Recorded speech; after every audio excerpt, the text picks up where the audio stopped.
microphone is not working, so he will have probably going to introduce by himself. Yes, I have already done this 2 times, so it shouldn't be a problem. Sorry? No, I just start. Okay. So, today I'll talk about how to get your database really large by partitioning and how to also get the analytics part, both loaded from the online part and then how to make queries on there. And so I was asked to introduce myself. My name is Krosing. Here are my email, Skype, and also I set up a Twitter account.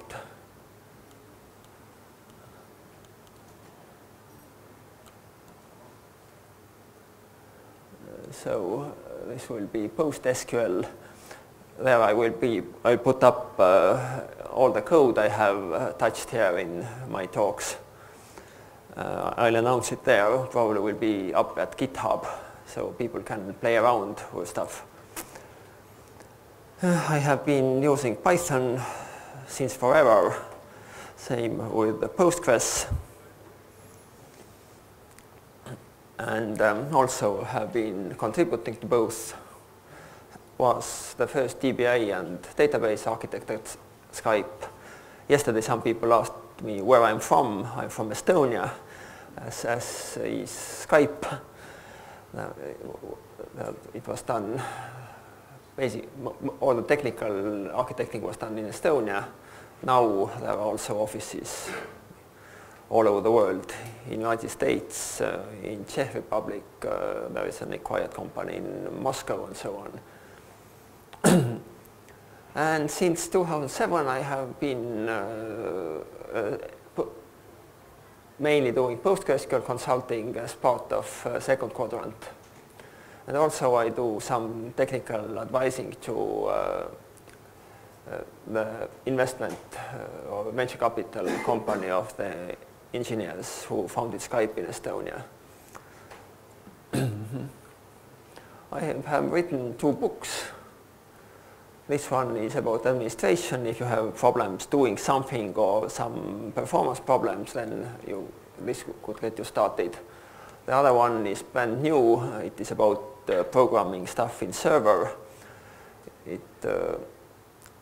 Half of it is in PL PostgreSQL, and then it also touches PL Python, writing functions in C, scaling with PL proxy, and so on. You should get started with doing server-side programming.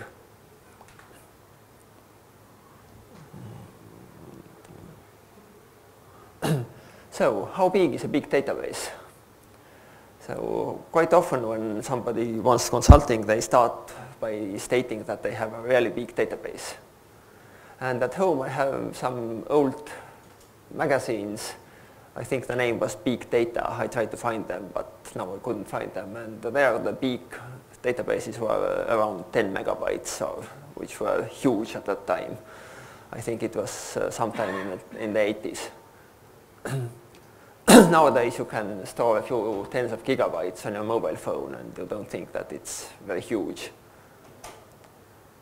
And also already there are available servers where the RAM size can be up to 4 terabytes. I know that at least Hewlett-Packard makes some. And ordinary server hardware we deal with has at least a few tens of gigabytes usually. Some are smaller, but if there are any problems, then first thing is to get more memory. So, and what I'm going to describe here should scale quite well, at least to hundreds of gigabytes, probably hundreds of terabytes, not gigabytes, and probably also in low number of petabytes, depending on what you are doing.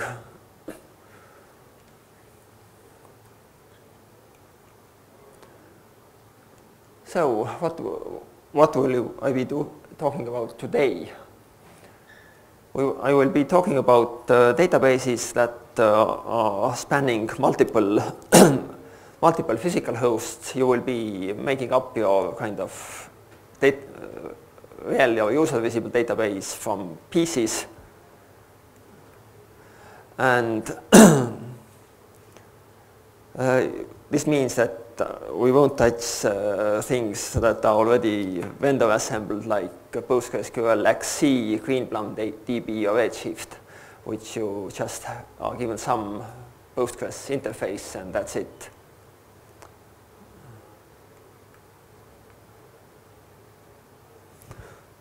It seems the battery is going dead. And mainly I'll focus on loading and querying, or the analytical part of doing slow big queries. But large number of the techniques are same for both transactional fast databases and analytical databases. So the whole database lifecycle looks usually like this. There are some clients that are working against the OLTP database or production database. Then there is some kind of process that gets the data from analytical database to data warehouse. And then there are some analysts who are analyzing it, or some backend processes that need the data, that do something with the data. And almost always this is the same.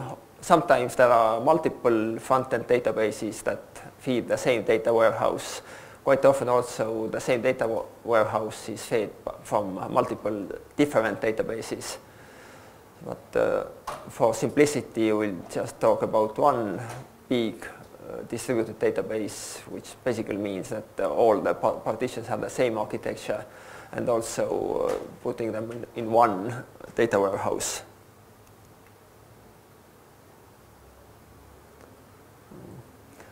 So what the components we need? First, we need some big data source where we get the data we are going to analyze, something that moves the data from OLTP to analysis database, and then a big data warehouse, or big analysis database where we will actually be doing the analytical queries. The first part, if you do it using Postgres and the techniques we already discussed yesterday and before, will probably look like this. You will have clients, often hundreds of thousands of clients, which are talking to front ends. Usually there are also more than one front end, can be again hundreds. Then there are proxy databases which don't contain more data than just configuration. They have the PL proxy functions, and then they redirect the functions that are called into the shards. I just talked to another guy at second quadrant, and he was currently working on a system where there were 256 shards, and they were all managed by PL proxy and also SkyTools and other techniques we will be talking later. It was not terribly large database by data volume or data amounts. It was only about some 4 or 5 terabytes. But it had quite large transactional loads, so it was distributed between multiple hosts.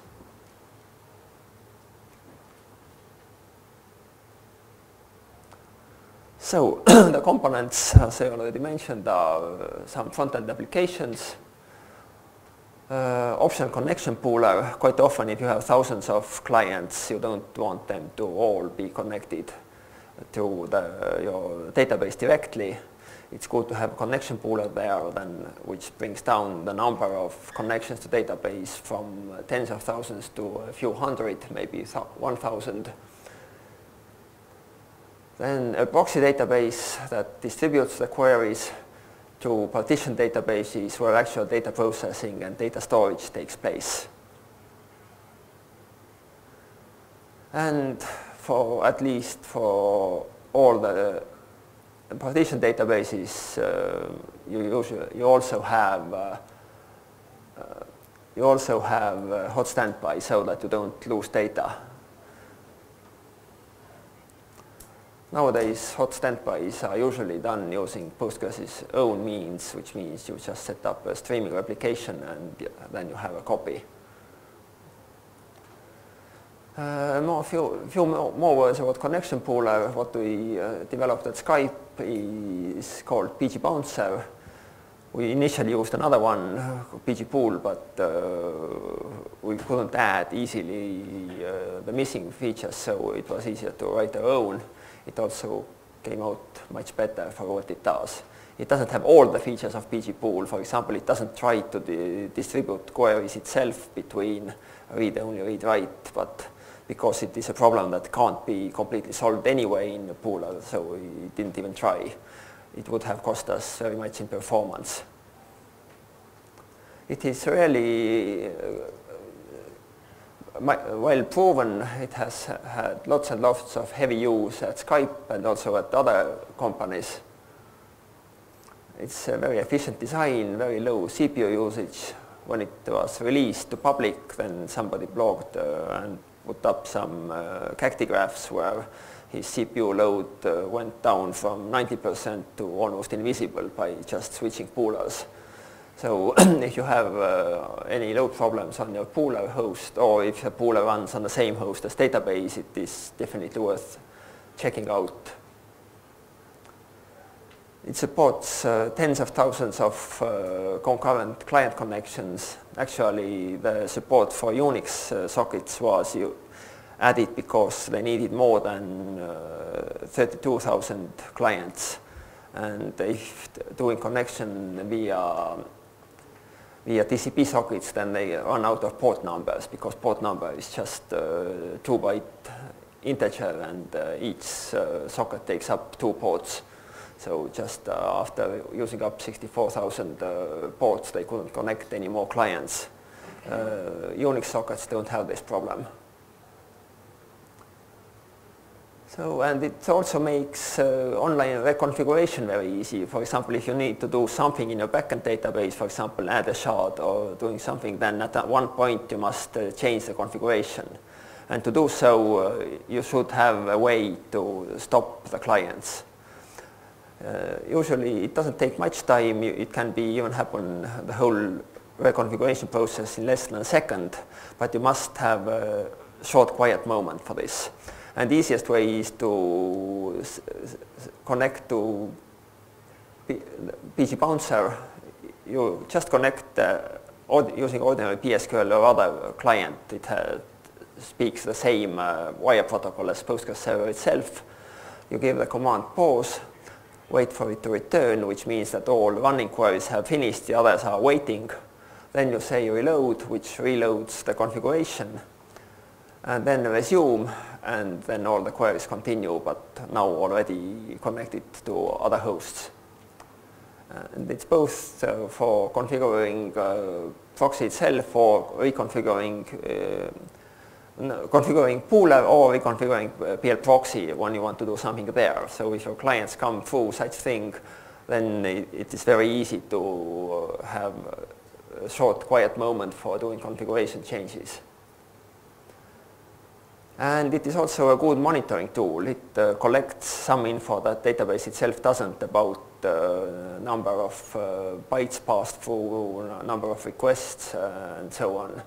Also, how big have connection loads been, how many concurrent queries have there been at max times, and so on. And it's also just cool technology.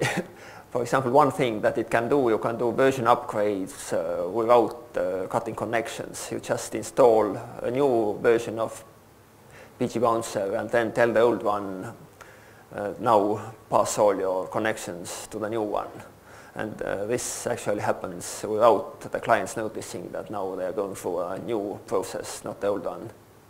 How do you rebind the socket? Basically, the old one forks a new one and then passes the sockets. Okay. So, how do you move the data to data warehouse? And what we have done at Skype and what is also the best and most tested thing for data moving, at least for streaming data moving, is a thing called PGQ. Basically, it's a queue built into the database. It takes care of many things that are needed. First, it has a set of efficient C triggers. They are both very fast and also have lots of configuration options. You can tell them different things to collect into the event tables. It has also the whole event table management is very well thought out and tested, so you don't get any extra unneeded loads from the event tables being there. It actually rotates the event collection between 3 separate tables, and once one is free, it is truncated so that really little load is put on this part of the event management. And the Sky tools also includes processing framework for streaming the captured data. So mostly you just write small functions if you want to do something extra, and you already have things for most things you need. You already have either scripts or functions for these. And it is also serves as a basis for a full data replication tool called Londist, which can be used for Postgres replication in case the built-in streaming replication for some reason doesn't fit. For example, built-in replication is good only if you replicate exact physical copy. This will change in the next version, not 9.3 but 9.4. You will have also logical replication in Postgres, but currently the only way to replicate anything less than a whole cluster is to use trigger-based replication systems. And I'm very confident that Londist is the best one of these. There are at least 2 others, Sloany and Bucardo, but they have a little different focus, and so for most users they are not as efficient, and also they have other problems. We initially used Sloany, but Londist came out actually because it did some things we didn't like. And so first we lifted the PGQ part. One thing that PGQ does is also gets transaction consistent snapshots, which means that if you just insert your own trigger and use a counter and then select by the counter, you could get some states that are not actually the same as on the master. PGQ distributes them on the transaction boundaries so that you always get a consistent view of the database. What?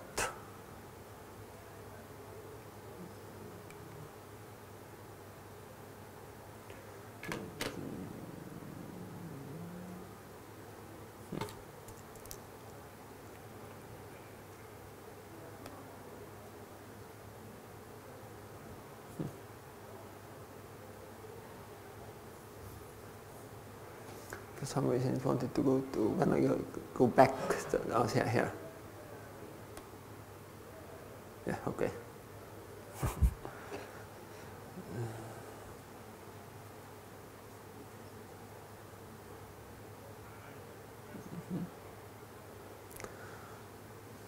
Yeah. Basically, it is the Sky Tools package has most of the tools used at Skype for all kinds of data processing between databases. It is written mainly in Python or some small parts in C for performance reasons. But basically you get lots of frameworks already ready-made for all kinds of data processing, including this queuing framework. So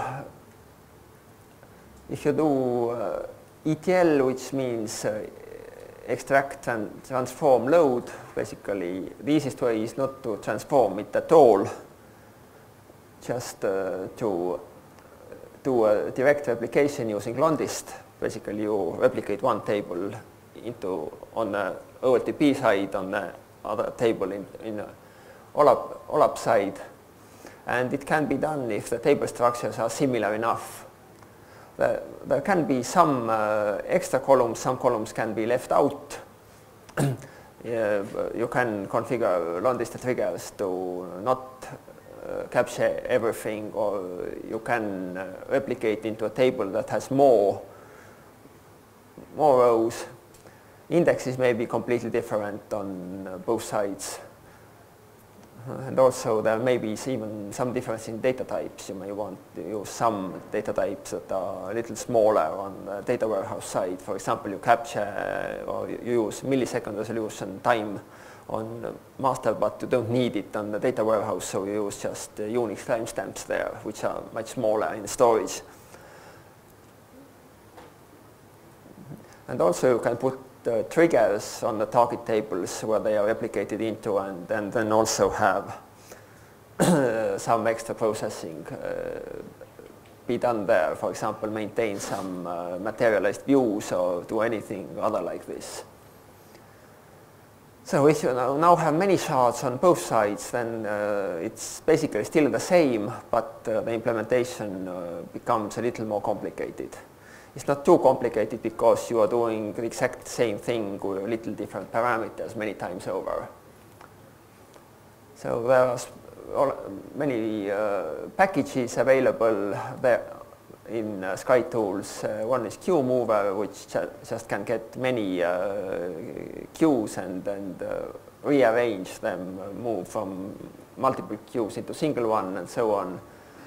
And then there is a shardpy plugin for Londist replicator, which only applies or only gets the data needed for a specific shard. So if you have on one side four partitions and the other side say 3 partitions, then you can just rearrange them. You can also do so that you define more partitions than you have physical hosts and put a larger number on each. So for example, you could define 16 partitions, have 4 on each of the OLTP side, and then have 5, 5, and 6 on the analytics side. Then you don't need to do much rearranging, you just still move by single partition.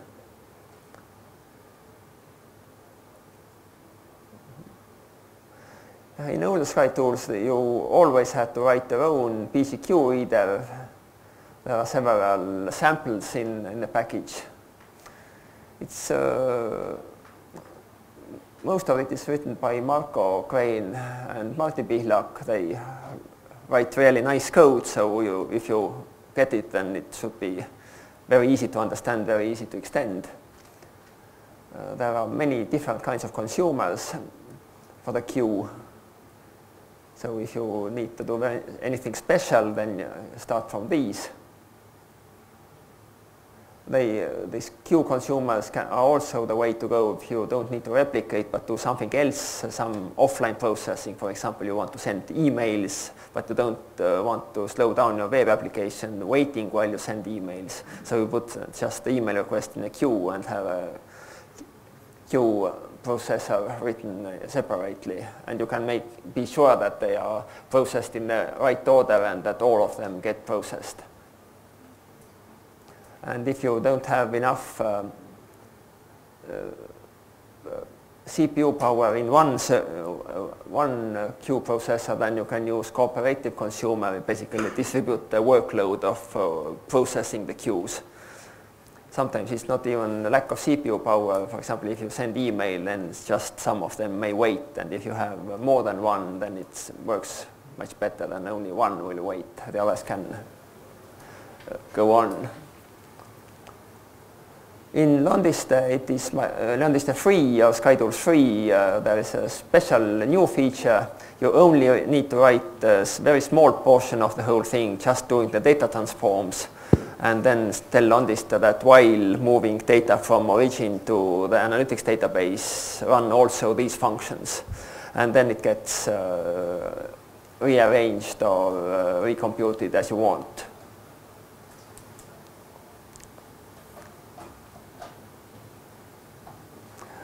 So again, this is the place you can get the Sky tools.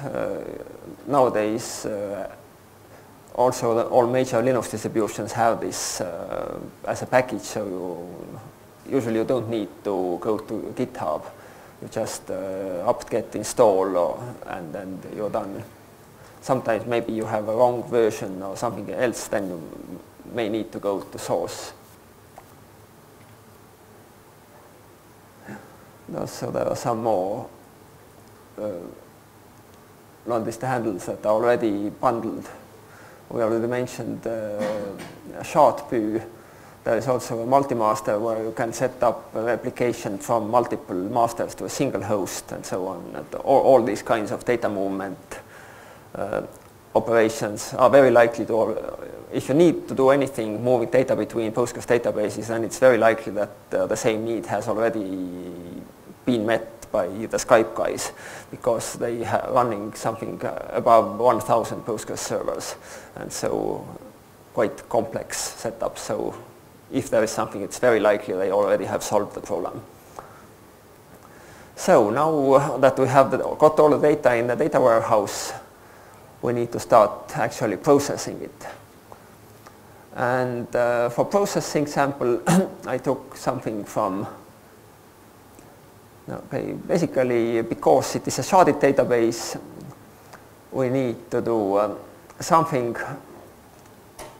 at all partitions. It can be a pure SQL query or PL/SQL for some things, also or SQL function if you need to pass in some parameters. PL proxy is used for query distribution or mapping the above query to all partitions, and then SQL or any language is for reduce step. So this is the query I will demonstrate how to distribute. This I found on some site I mention later. Basically it's quite simple query. It aggregates per person average minimum maximum scores for a few users, and then just returns the results. And if you run this, then there's nothing complicated here. It's just Postgres runs and optimizes it. But in our case, if you want to make the same query run across multiple hosts, then it becomes a little more difficult. You have to first, basically it is a well-known or well-recognized technique called map reduce. You do something on all partitions and then collect the results and do something else at the top level. And here the map query, or the query that gets run on each of the partitions, is exactly the same. You get the person's total, average, min and max scores and the count of the rows from the table for these two users. And actually this one wouldn't be needed because it will be recomputed on the top level. But the easiest way was to just pass everything. And sometimes it may be, for ease of use, be wrapped up in a local function, but it's also possible to pass it through if you have a few special. You can. No, I have done both ways. I'll demonstrate now as if it were mapped in a function, but you can also put it here. If it's a single select query, you can put it inside a PL proxy function. This is the one function that is used for distributing. It will run a query on all partitions in parallel, get back the results, and return the union of results. Here I made it a little more complicated, perhaps complex than it needs to be. I used split and run on In this case, it would be almost as easy to run on all and leave out the split. So it just all the partitions would check for users, both users, but you just don't get all on the partitions where the user is not present. And the reduce query is very simple. Basically, you get the sum of sums. For average, you divide sum of sums by sum of counts. You get minimum of minimums, maximum of maximums. And the last one, which doesn't show there, you get sum of counts. And so you end up having exactly the same result as here on the whole.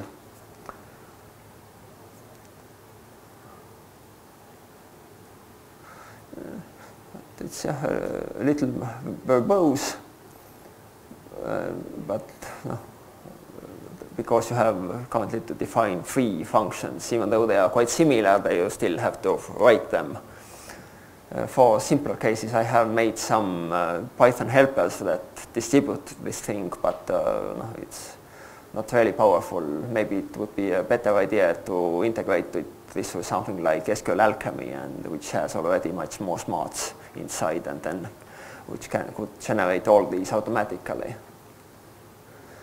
So, will you need all this complexity? Probably not, because nowadays machines are actually so fast that for most uses you are better off by just having a good server and you should be done. And if it doesn't work on the first try, then you should take a good look at optimizing. There are some cases where it's very obvious that it doesn't work. For example, if you really have terabytes of data and you know that you say terabytes coming in each month and you know that you need 10 years of history, then you must go the way I described from the beginning. But otherwise, it's very likely that if their queries don't run well, then they won't run much better, even the sharded things, unless you optimize them first. So if somebody tries to sell you some big data solutions, then it may be they are trying to solve your big wallet problem. This I actually read a few days ago on some blog, but it seems quite often so that first get your data in order, know where your data comes from, where is it, how it's generated and so on, which data you need, and after that start looking for solution. So, and then Postgres is really fast. I made some test runs. I tested Memcache, Redis, Postgres, and various reliability levels of Mongo. This is kind of no SQL type of data. It's always, I stored a JSON document from about 1.2 to 2.6 kilobytes in size. And this scale is number of clients that are working simultaneously. This is a number of tuples inserted per second.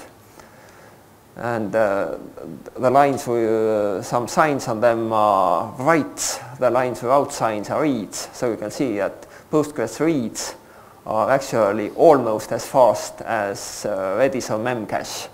The tests are done on data that fits in memory. And even Postgres writes, these are not the most reliable, but reasonably reliable. You won't lose more than a few microseconds worth. So even they are quite fast, even compared to Memcache and stuff. They are, say, 2/3 of Memcache speed, which also points out that most times you won't want to use Memcache for Postgres unless you have some very specific needs, because the overhead of managing the Memcache, both in complexity of development and also in actual CPU usage, can be quite large. And I did this comparison to actually to evaluate Mongo for some usage, and they are here somewhere always. And reliable Mongo is here, reliable rates, because it's just because they do it in a certain way, which can't be very fast even if you have multiple clients. Mongo was quite fast if you do the inserts on a single server, which means that basically it doesn't send anything to a server. It just keeps it there, and after some period it sends there. And the other versions also, they went faster up to some 4 clients, and then they didn't scale anymore. Reads scaled a little better, but still not much. So if you think it's too good for Postgres to be almost as fast as Memcache, then I also make my benchmark available. It's a simple Python program which launches a number of backends using Python multiprocessing. And I also tried to evaluate how much overhead itself it puts on the mix, and basically if it used local dictionary as a database, then it could do a few millions per second of inserts or updates. So it means that at least at these levels it doesn't have too much overhead to influence the measurement. Okay, and the query I used I took also from MongoDB, and here is how it would look in Mongo syntax. There is some site where you can put in SQL and then get out the more complex way to say the same thing. So this is the first time I'm actually ahead of time, but this is it, and I'm happy to answer your questions.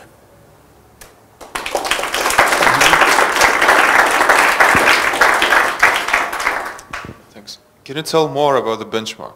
I mean, what exactly basically, it's very a simple benchmark. It makes just it has a key and a payload, and then it inserts or updates the key. It's one side, and the other is reading the same key. So it's basically just doing the simplest operations, either puts or gets. So you were testing different Postgres as well, Postgres storage backends with that was all in memory, right? Or it was in memory, but in Postgres doesn't have different backends. It's just if it fits in memory, then it gets the data from memory. And Postgres storage architecture is such that it has a write-ahead log. So if you write anything anywhere in memory, then it actually doesn't get written the data there, but it always actually writes an operation that some data was changed at that point, which makes that it has to do only single sequential writes, which are much faster than random writes if you would want to sync. And the sync operation is done in the background sometime later. So basically, it's in memory means that it was the size of data that did fit in memory. I think it was something 100 or 1 million items that I tested with. Thank you for that insight. Our biggest problem with business intelligence queries is always that they operate on such large amounts of data that each query takes further. What are techniques that you know that in a sharded system you can still get a reasonable query time from analysts that usually also use simple desktop tools, to be honest, may not even write very efficient SQL sometimes?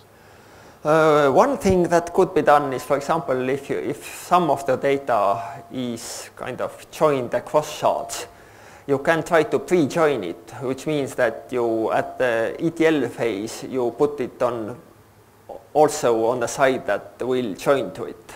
So more of the processing can happen in the same shard. So if you have some specific, if you have one big table and also small tables, and you don't need to do cross joins between many big tables, then usually it's fast enough as it is. And you also could do remote database calls between shards. But if you have, say, two big tables, or maybe the same table is, you do package joins. For example, if you have, say, users and followers, like, say, Twitter or Facebook, then it makes sense to have also the opposite relation, so that you keep both ways, not only one, and then partition by both sides. Basically, you make a second table and then have it partitioned that way. This is one way, but no, there is no absolutely general solution, but this is one of the ways to approach some of the hardest problems.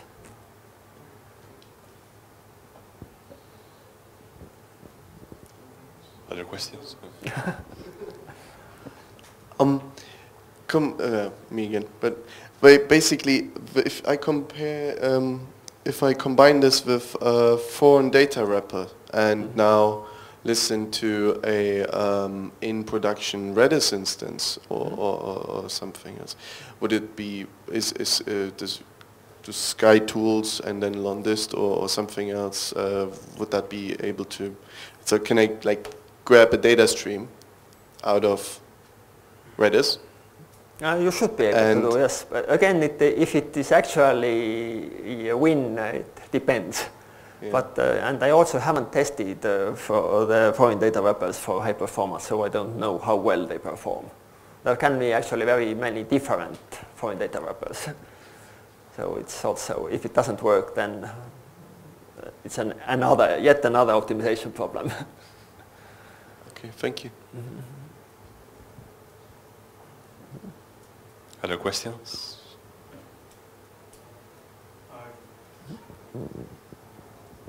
Just one question. Do you, in your environment, also get the data from other databases or just Postgres? So at Skype, it was only Postgres. But I have also, in consulting, I have also helped integrating with other databases.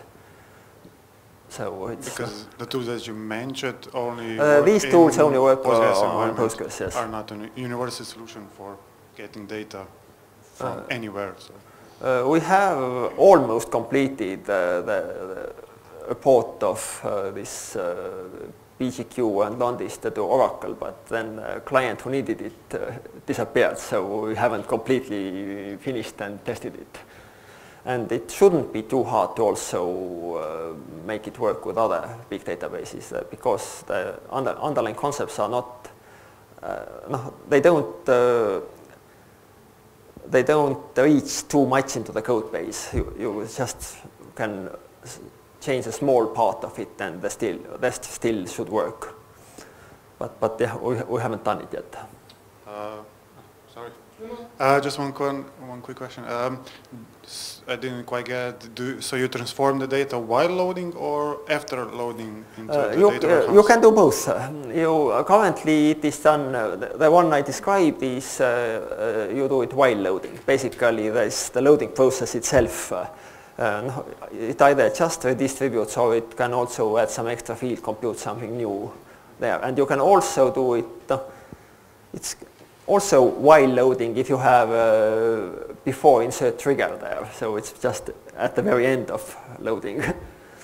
And another thing you could do, you could put another queue in the receiving database and do some processing there on the loaded data, either then pointing back to the data itself or just based on captured stuff.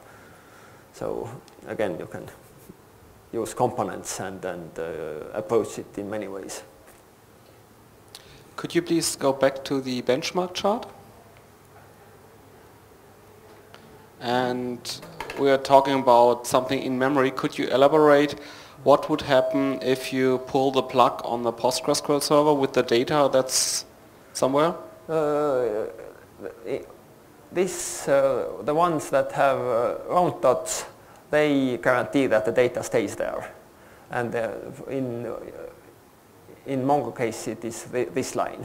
The others, Redis, First, memcache doesn't guarantee anything because when you pull the plug it goes away.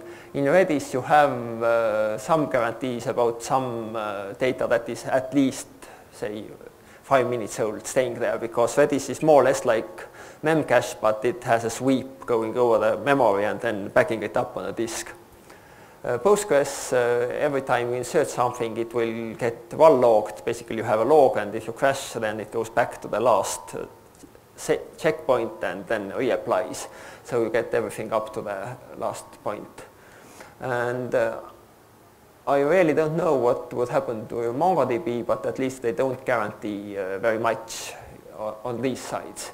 Still, the data of some age would probably be there. But the only one where they do some syncing to disk is this one, where they guarantee that it gets synced.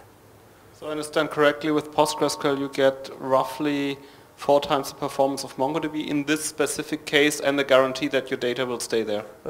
I think it's not 4 times, it's about at least 10 times. And if you compare the reliable Postgres to non-reliable Mongo, then you get something like 4 times.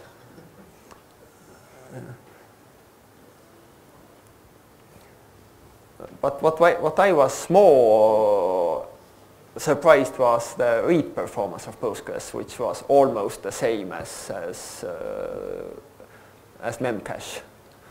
I wasn't surprised by Postgres write because I already knew that it's good at this part. Thanks for the talk. So I was wondering, on the data warehouse side of things, if you had data that's representing graphs, how you typically handle that on the warehouse side? Would you kind of expand it out or leave it as parent-child relationships?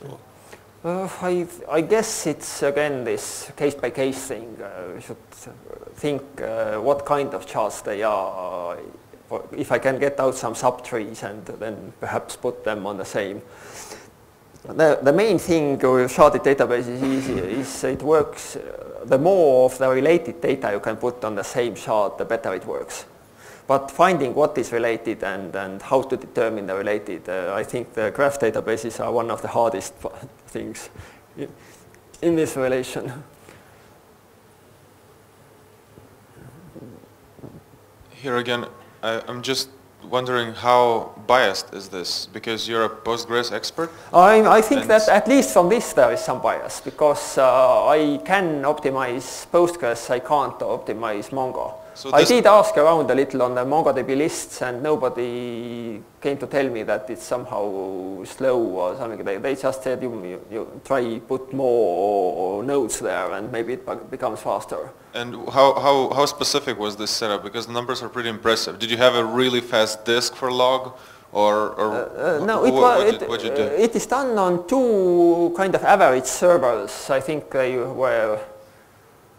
I think it said that it had 4 cores, most likely it was 8 cores. I think it was a 4-core single CPU machine with hyperthreading enabled, and nothing very spectacular on the disk side.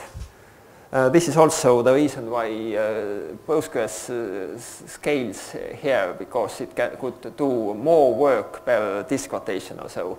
At some point you start saturating the disk caches, and so each time it must wait for the write-ahead log to be flushed, and it works much better if you have more parallel workers, because they can wait together. Otherwise, if you have only one, you must each time you must wait. It is much helped if you have a battery-backed cache on the server, but even then, at some point you will wait a little if you have high loads. But there you have, if 64 workers wait together, they theoretically can go 64 times faster than a single one. And it looks like the others have some other problems, not waiting for disk.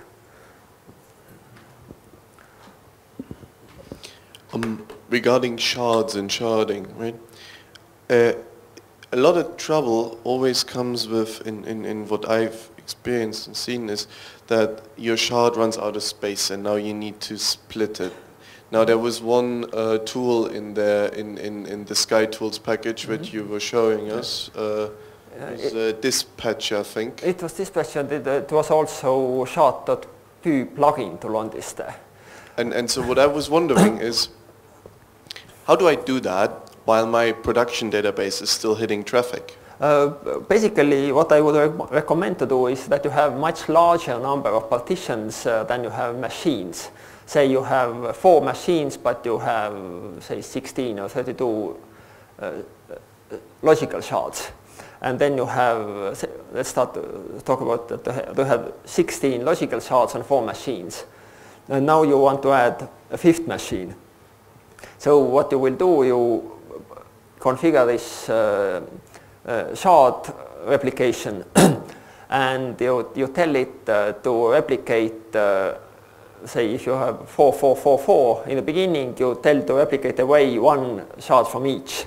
So the 5th machine will end up with 4 shards, the others will be in 4. Okay, that's not, you should have more to get any use. But basically you replicate them away and at some point you stop PC bouncer and reconfigure the thing and drop the shards, the shard data from old places where they are no more needed. And that would work, but now let's say I'm sure that you've discovered this in Skype, right? Like especially if you run 1,000 machines, I'm sure you didn't start with 32,000 shards on a single machine.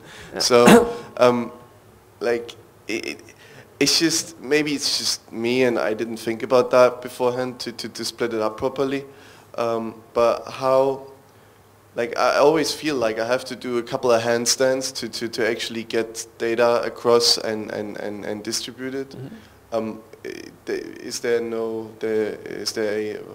a basically you can actually configure this thing afterwards because in yourself. In PLFoxy, the default is to have, well, the default requirement is to have a power of 2 number of partitions. So if you move this number of partitions up by 1 bit, then it's actually possible to do it so that the partitions, logical partitions, stay on the same host.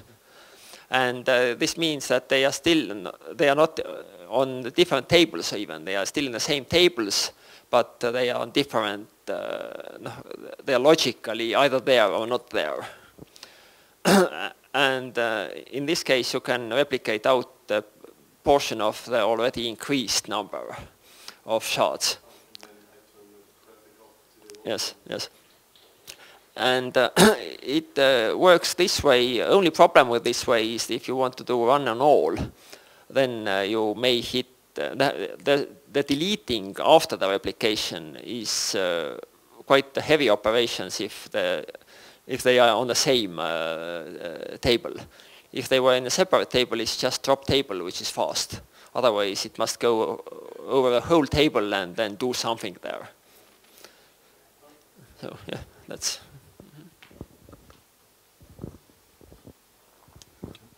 To come back to the benchmark, did I understand correctly? You were writing information only in one table or in multiple tables when you were doing the... No, it was kind of no SQL type benchmark. Basically, okay. One table with one key and one table. Okay, all right. The payload was this 1 to 2.5 kilobytes of JSON, and then the key was just basically it was a string based on integer. Okay, thanks. Other questions?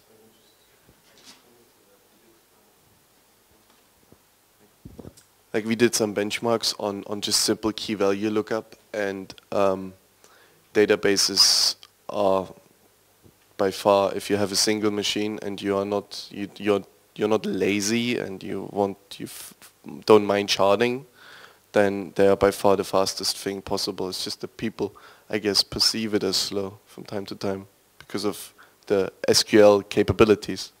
Quite often people, for example, think that it's faster to write in files than in database. They don't realize that file system is also a database, but just not very well optimized for fast writes. So this is also the newer logged file systems are a little better in this space, also in retaining data. But databases are much more focused on speed, concurrency, and these things. And file systems really just are not, don't have the same design requirements. So yeah, yes, databases are the fastest thing to manipulate data. The last one, because we have to... So as you have lots of experience in the DB area, in which cases would you not use a relational database or a Postgres database? Maybe a few years ago I would have done so in case I had really needed to store JSON and index into the JSON tables. But now even this is available in Postgres, so I... it may be that in some cases where I have some throwaway data, then maybe it has difficulty over large number.